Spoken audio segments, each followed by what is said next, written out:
કેટલા વર્ષોથી સેવા કરો? હા લગો થોડોક વર્ષ થયા ભાઈ. એમ હા વજુભાઈ જેવા સેવા કરવા વાળા માણસ હોય તો આમાં થાક લાગે અમને. થાક શું વસ્તુ એ અમને ખબર નથી. એટલે હાલીને જવાની તમને હવે તેવડ છે નહીં. એટલે હવે આ જે પગયાત્રીઓ ભગવાન કહે કે પગયાત્રીઓ જતા હોય ને એની સેવા કરે એમાં હું જઈશ. આમાં અમે આ ભગવાન જ દેખાય છે. આમાં દ્વારકાવાળા છે જેની સેવા કરી છે. આ એવો અનુભવ થાય છે. વાઇબ્રેશન થાય એટલે પગ જે છે તેની રગ જે છે તે છૂટી પડતી જાય. આ મલમથી આ આંબાળ ઉતરી જાય અને આ અંદર બેસી જાય ને એટલે એને માણસોને રાહત થઈ જાય એવું થાય.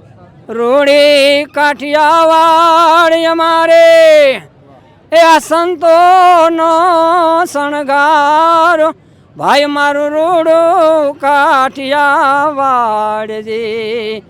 અમને તો એમ જ છે કે અહીં કે જ છે ભગવાન, ત્યાં તો કાંઈ છે જ નહીં. એમ હવ માલિશ જે છે તે કરવામાં આવી રહ્યું છે. અલગ અલગ સેવા જે છે તે અત્યારે અહીંયા આપવામાં આવી છે. આ જે વજુ બાપા છે તેમણે કહ્યું કે 16 વર્ષથી તેઓ આ સેવા જે છે તે આપી રહ્યા છે. દ્વારકાધીશના દર્શન માટે પદયાત્રીઓ જે છે, લાખો પદયાત્રીઓ જે છે તે અત્યારે પદયાત્રા કરીને ખંભાળિયાથી આગળ વધી રહ્યા છે. આપ દ્રશ્યો જોઈ રહ્યા છો તે ખંભાળિયા પાસેના આ દ્રશ્યો છે કે જ્યાં સેવાની સરવાણી જે છે તે વહી રહી છે. અહીંયા પ્રાથમિક સારવાર તેમજ જે અહીંયા જે પદયાત્રીઓ ચાલીને જાય છે તેમના માટે અહીંયા જે માલિશની વ્યવસ્થા કરવામાં આવી છે તેમજ જે મેડિકલની સહાયની જરૂર હોય તો તે પણ અત્યારે સારવાર જે છે તે પગમાં કરવામાં આવી રહી છે. ઘણા લોકોને અહીંયા પગની અંદર જે મોજાની જરૂરિયાત હોય તો તે મોજા પહેરાવવામાં આવી રહ્યા છે. ડ્રેસિંગની જરૂરિયાત હોય તો તે કરવામાં આવી રહ્યું છે. આવા તો અનેક કેમ્પો જે છે તે અહીંયા જોવા મળી રહ્યા છે. પરંતુ વર્ષોથી આ કેમ્પ જે છે કે જે અહીંયા સેવા થતી હોય છે. આ વજુ બાપા છે તેમની સાથે વાત કરીશું આપણે શું કહી રહ્યા છે. વજુ બાપા કેટલા વર્ષોથી સેવા કરો? હા લગો થોડોક વર્ષ થયા ભાઈ. એમ હા બરાબર. 16 વર્ષ થયા. કેટલા લોકોની ટીમ સેવામાં હોય છે તમારી? અમારા જામનગરના હોય છે, મોરબીના છે, રાજકોટના ઘણા છે, થાનના છે, અલિયાબાળા છે, ઘણા છે. 24 કલાક સેવા ચાલુ હોય? આ 24 કલાક. એમ એટલે અમે કઈ હોઈ જાય સાંજે પછી જુવાનિયા બેઠા હોય. બરાબર. એટલે બાકી તો ભાઈ સેવા છે ભાઈ. કેવું લાગે હા સેવા કરીને તમને? બહુ આનંદ આવે છે, એમ બહુ જ. કારણ કે આ હાલીને જવાની હવે એમ 78 વર્ષની ઉંમર થઈ હા એટલે હાલીને જવાની તમને હવે તેવડ છે નહીં. હા એટલે હવે આ જે પગયાત્રીઓ ભગવાન કહે કે પગયાત્રીઓ જતા હોય ને હા એની સેવા કરે એમાં હું જઈશ. આમાં અમે આમાં આ ભગવાન જ મળી દેખાય છે. આમાં દ્વારકાવાળા છે જેની સેવા કરી છે. એમ આ એવો અનુભવ થાય છે. વાહ. બરોબર. દ્વારકાવાળાનો પરચા ઘણાને અહીંયા મળતા હોય છે. શું મળતા જ હોય ને ભાઈ. આ જો અમે આ બધાને કરીએ છીએ તો બધા આમ હસીને જાય છે. કોઈ એમ નથી કે ના તમે બરોબર ન કર્યું. બધા આનંદથી જાય છે. શું સેવા તમે અત્યારે અહીંયા કરો? આ જો પહેલાં તો અમે પાટાપિંડી કરતા પણ હવે ઉંમર થઈ ગઈ એટલે પાટાપિંડીનું ઓલું ફોટલા ફોડવાની ન થાય. પણ હવે આ પગ માલિશ કરીએ. પગ ચંપી આ એનું પગના માલિશ કરીએ. 18 વર્ષથી 16 વર્ષ થઈ ગયા. એમ આ લગભગ 16 વર્ષ થયા આ ભંડારાની. તેથી ચાલુ છે. કોનો છે આ ભંડારો? આ ભંડારો જોગ બાપુ છે થાનગઢવાળા. એના બધા અન્યાયીઓ છે, બધા કરે છે. બરાબર. બાકી તો આ ભંડારામાં કાંઈ કહેવા પણ છે નહીં. તમને તો ખબર છે. સેવા અહીંયા શેરડીનો રસ ને શેરડીનો રસ 24 કલાક. એમ આ ભંડારો 24 કલાક, સેવા 24 કલાક, નાસ્તા પાણી 24 કલાક, ચા 24 કલાક, બધું કમ્પ્લીટ. એટલે 24 કલાક આ હાલે છે. રાતના માણસો આવે કોઈ વધારે તકલીફ હોય તો આવે. શું લાગે છે તમે આ 16 વર્ષથી સેવા કરો છો?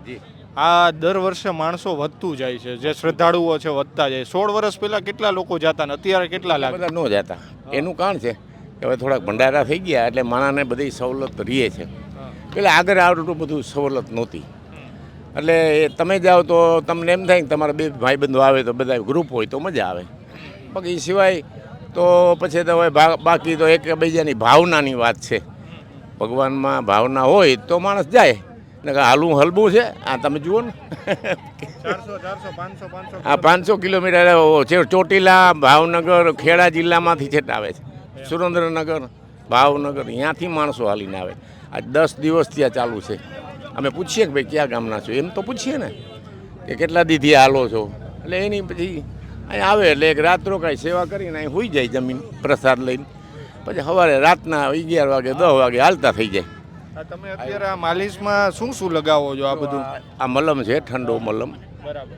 આનાથી રાહત મળે. આ પગમાં તરિયા બળતા હોય ને, પગના તરિયા એનાથી આ રાહત થઈ જાય. બરાબર. અને આ જે તેલ છે ગરમ તેલ છે, જો તમને આમ લાગશે એમની આમ આમ આમ રાખો, આ ગરમ તેલ છે. ગરમ લાગે. અને બીજું આ ઓલો મલમ લાવ તો બેટા, આ મલમ છે, બરાબર આ રાજકોટથી જ આવે છે. બરાબર. બરાબર. આ બધા આનાથી શું ફાયદો થાય? આ મલમથી આ આંબાળ ઉતરી જાય બરાબર. અને આ અંદર બેસી જાય ને એટલે એને માણસોને રાહત થઈ જાય એવું થાય. એટલે આ સફેદ આ 16 વર્ષ. તમે શું કહેશો? તમે કેટલા વર્ષથી અહીંયા સેવા આપો છો? હું 7 વર્ષ થયા એમ. તમે શું સેવા આપો છો અહીંયા? આ માલિશ કરવાનું. એમ. કેટલા યાત્રીઓને રોજ તમે માલિશ કરતા હશો? 150 જણાને કરું, 150-200 જણાને. એમ. નાઇટમાં હોઉં તો પાછો 100-125 જણાને નાઇટમાં કરું. આ થાક ન લાગે માલિશ કરી કરી? ઉપરવાળાની દયા, કોની? ઉપરવાળા એમ. ઠાકોરની દયા.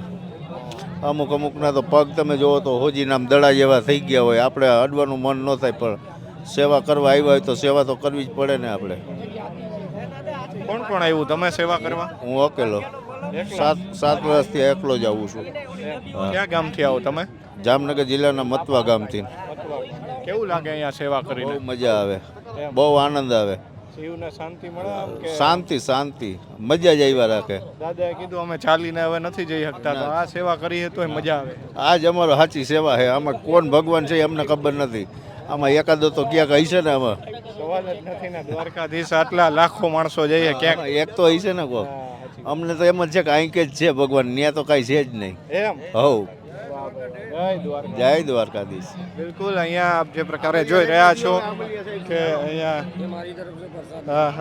અહીંયા આપ જોઈ રહ્યા છો તે પ્રમાણે જે માલિશ જે છે તે કરવામાં આવી રહ્યું છે. અલગ અલગ સેવા જે છે તે અત્યારે અહીંયા આપવામાં આવી છે. આ જે વજુ બાપા છે તેમણે કહ્યું કે 16 વર્ષથી તેઓ આ સેવા જે છે તે આપી રહ્યા છે. એટલે કે અહીંયા જે પદયાત્રીઓ આવતા હોય છે તેમના પગ દબાવવાના, તેમના માલિશ કરવાના, જેમને જે તકલીફ હોય તો તેમને જે છે સારવાર આપવાની તમામ સેવાઓ જે છે તે અહીંયા થઈ રહી છે. આપ જે પ્રકારે જોઈ રહ્યા છો મસાજના પણ અહીંયા મશીન છે. તેમની અહીંયા ડૉક્ટરો પણ છે, તેમની સાથે પણ આપણે સીધી વાત કરીશું શું કહી રહ્યા છે તેઓ. કારણ કે અહીંયા લાખો પદયાત્રીઓ જે છે તે દર વર્ષે આવી રીતે ચાલીને જતા હોય છે અને તેમની સેવાની સરવાણી જે છે તે વસ્તી હોય છે. શું નામ તમારું? સુરેશભાઈ પટેલ. સુરેશભાઈ, કેટલા વર્ષોથી અહીંયા તમે સેવા આપો છો? હું અહીંયા 10 વર્ષથી સેવા આપું છું. બરાબર. કઈ કઈ પ્રકારની તમે અહીંયા સેવા આપો છો? મસલ્સના જે કાંઈ દુખાવા હોય, સ્નાયુના દુખાવા હોય, પીંડીના દુખાવા, ગોઠણના દુખાવા, કમરના દુખાવા, કોઈનો પગ મેળાઈ ગયો, હાલતા કાંઈ ઠેસ આવી ગયો હોય, નખમાં તકલીફ થઈ ગઈ હોય, ટૂંકમાં તમામ પ્રકારના દુખાવા શરીરને દ્વારકાધીશની કૃપાથી એકદમ સારું થઈ જાય છે. એ તો લાખો યાત્રિકો અહીંથી પસાર થતા હોય છે. તમારી પાસે ઘણા લોકો અત્યારે અહીંયા આવતા હોય છે. તમને લાગે છે કે લોકોની આ શ્રદ્ધા અખૂટ છે? કારણ કે પગમાં છાલા પડી ગયા હોય તોય પણ ચાલીને જતા હોય. હા, એ શ્રદ્ધા વિશે જ આખો જુદો છે. ખુલ્લા પગે પણ અત્યારે યાત્રાળુઓ આવે, આવા તડકાની અંદર રોડ એટલો બધો ગરમ હોય, ધગધગતો હોય, છતાં એમાં ફરફોલા થઈ ગયા તો ખુલ્લા પગે દ્વારકાધીશની જાત્રા કરે છે. એ તો એની શ્રદ્ધાનો વિષય, અને શ્રદ્ધા હોય ને તો કાંઈ ન થાય, એને છેક દ્વારકા સુધી પહોંચી જાય. એમ. બિલકુલ. અહીંયા રોજ કેટલા યાત્રિકો સારવાર લેતા હશે?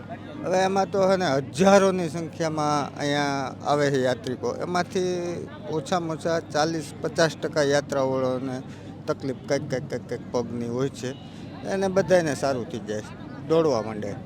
બિલકુલ. તો અહીંયા જે સુરેશભાઈ હતા તેમણે કહ્યું કે અહીંયા જે લાખો યાત્રિકો જ્યારે આવતા હોય છે ત્યારે ડૉક્ટરના તો પત્ની પણ અહીંયા સેવામાં છે, તેમની સાથે વાત કરીશું. શું કહેશો, કેવી લાગે સેવા તમને? મજા આવે સેવા કરીને? સરસ લાગે, બહુ મજા આવે છે, આનંદ લાગે છે સેવા કરવા. તમે શું સેવા આપી રહ્યા છો? અમે રસની આપી રહ્યા છીએ. હા, રસ અહીંયા કેટલો હા, બધો પીવડાવો, હમ દઈને પીવડાવો. એમાં જ મજા છે ને.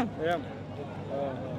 તમારા પતિદેવ પણ અહીંયા સેવા કરી રહ્યા છે માલિશની. કેવું લાગે આમ? સરસ લાગે છે.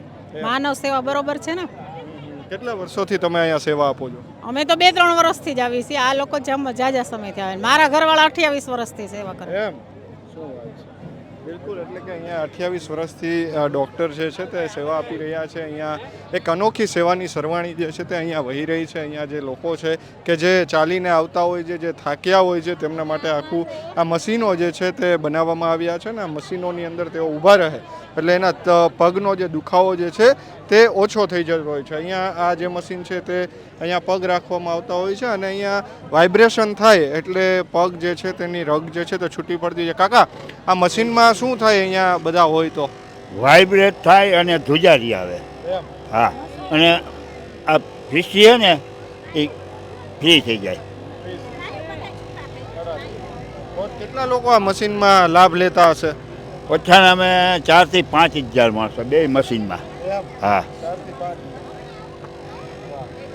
થી 5,000 માણસો જે છે તે આ મસાજની અહીંયા સેવા જે છે તે લઈ રહ્યા છે. આપ જોઈ રહ્યા છો તે પ્રમાણે મહિલાઓ હોય, વૃદ્ધો હોય, નાના બાળકો હોય, તમામ અહીંયા બીજા પણ જે મશીનો છે કે જે પગ દુખતા હોય તેમના માટે આ રાખવામાં આવ્યા છે. અહીંયા જોઈ રહ્યા છો નાના બાળકો જે તેઓ પણ અત્યારે અહીંયા સેવા જે છે તે લઈ રહ્યા છે. તેમની સાથે પણ વાત કરીશું. શું નામ છે તારું? કેયુર ક્યાંથી આવસ? તું ચાલીને આવસ? રાજકોટ રાજકોટથી આવ્યો. આ શું લાગે? સમાજ સેવા સમાજ સેવા કરો. વાહ, શું સેવા કરસ તું? રસ પીડાવે હે? રસ પીડાવી રસ પીવડાવસ? કેટલો રસ પીવડાવસ રોજ? કેટલા માણસોને બધા? હજારો? બહુ બધા એમ મજા આવે સેવા કરી? હમ. વાહ, ખૂબ સરસ. એટલે કે જે નાના બાળકો છે તે પણ સેવામાં આવ્યા છે અહીંયા. પદયાત્રી છે. શું કહેશો, આ કેવું લાગી રહ્યો છે કેમ્પ તમને? કેમ્પ એટલે કોઈ સીમાની એટલી તમે સેવા આપો પર સ્વાર્થ માટે. 5-10 લાખ માણસ નીકળશે આ અઠવાડિયામાં. 5-10 લાખ માણસો આમ જુઓ એવી સેવા આપો તે ડૉક્ટરે સિટીમાં ટૂંકા પડે આમ લેન લાગી જાય છે. એટલા તમે લેવશો લાભ અને ગરીબ માણસોને જો હાલે એવા કરી દેવા. જો આમ બહેનું ભાઈઓ સોળે એવા ઘરે મા બાપની સેવા ન કરે અને અહીંયા પર સ્વાર્થ માટે પારક્યાની સેવા કરે. આ જેટલા માથાની એટલા ગામના, કોઈ એક બાપનો વસ્તા નથી અહીંયા. આ જેટલી મુંડે ગયું ને એટલા ગામના, કોઈ એક બાપનો 5 વસ્તા નથી આવતો. આજે તમે સેવા લેવો છો ને સેવા કરો છો, પણ થોડુંક મારે ગાવું છે. બોલો બોલો. રોડે કાઠિયાવાડ અમારે એ આ સંતોનો શણગાર, ભાઈ મારું રોડો કાઠિયાવાડ જે. રોડે કાઠિયાવાડ અમારે એ આ સંતોનો શણગાર, ભાઈ મારું રોડો કાઠિયાવાડ જે. આભને ટેકો દઈ ઊભો ઊંચો જોને ગઢ જૂનો એ ગિરનારજી. આમાં પડકારા મારજો. આભને ટેકો દઈ ઊભો ઊંચો જોને ગઢ જૂનો એ ગિરનારજી. નવનાથને સિદ્ધ 84 ભાઈ, નવનાથને સિદ્ધ 84 આજ કરતા લખનો યારાદ, ભાઈ મારું રોડો કાઠિયાવાડ જે. આ રોડે કાઠિયાવાડ અમારે એ આ સંતોનો શણગાર, ભાઈ મારું રોડો કાઠિયાવાડ જે. ભક્તો સંતોની ભૂમિ અમારી જેનો કહેતાનો આવે પારજી. સંતો ભક્તોની આ ભૂમિ અમારી જેનો કહેતાનો આવે પારજી. ભક્તોની રેજોને રખવાળી કરતો આજ દ્વારકાનો જોને નાદ, ભાઈ મારું રોડો કાઠિયાવાડ જે. રોડે કાઠિયાવાડ અમારે એ આ સંતોનો શણગાર, ભાઈ મારું રોડો કાઠિયાવાડ જે. બોલો દ્વારકા. મારું ગામ હરિયાસણ, ઉપલેટા તાલુકો, જિલ્લો રાજકોટ. અમે દર વર્ષે અહીંયા આવીએ છીએ દ્વારકા હાલીને. વજુભાઈની દર વર્ષે બહુ સેવાનું કામ બહુ સારું છે. અમે ગ્રુપ છીએ આખું ચાલીને આવવાવાળા અહીંયા. બરાબર. અત્યારે આ પગમાં માલિશ કરાવી રહ્યા છો, કેવું લાગે? બહુ સારું. પહેલાં હાલી નહોતા શકતા અમે, હમણાં કેમ કે વાડીનું કામ થોડુંક જાજુ કર્યું છે એના હિસાબે ત્યાં માલિક બાલિક કર્યું કામ બહુ સારું છે. કેટલું આયલા અત્યારે? અટાણે અમે એક રાતમાં 96 કિલોમીટર કાપ્યા. 96 કિલોમીટર. હવે કેટલું દ્વારકા દૂર? હવે અહીંથી 60 છે. થાક નથી લાગતો? આમાં હું ઠાક લાગે હમણાં હાડી મૂકીને દ્વારકા રોંઢે. હો દ્વારકાધીશના દર્શન થયા કેવું લાગે? અરે વાત પૂછોમાં તમે હાવ દ્વારકાધીશના દર્શન થાય એટલી વાત છે. વજુભાઈ જેવા સેવા કરવા વાળા માણસ હોય તો આમાં થાક લાગે અમને. થાક શું વસ્તુ એ અમને ખબર નથી. હો કેટલા વર્ષોથી હાલીને આવો? 7 વર્ષ થયા. એમ બરાબર. 7 વર્ષથી 7 વર્ષથી આ યુવાનો ઘણા નથી આવતા, એને શું કહેશો? એના ભાગમાં દર્શન ના હોય હાલી આવવાના અને આવા સેવા કરવાનો લાભ જળવો જોઈએ ને. હવે એના ભાગ ફૂટલમાં સાહેબ શું કરે બીજા.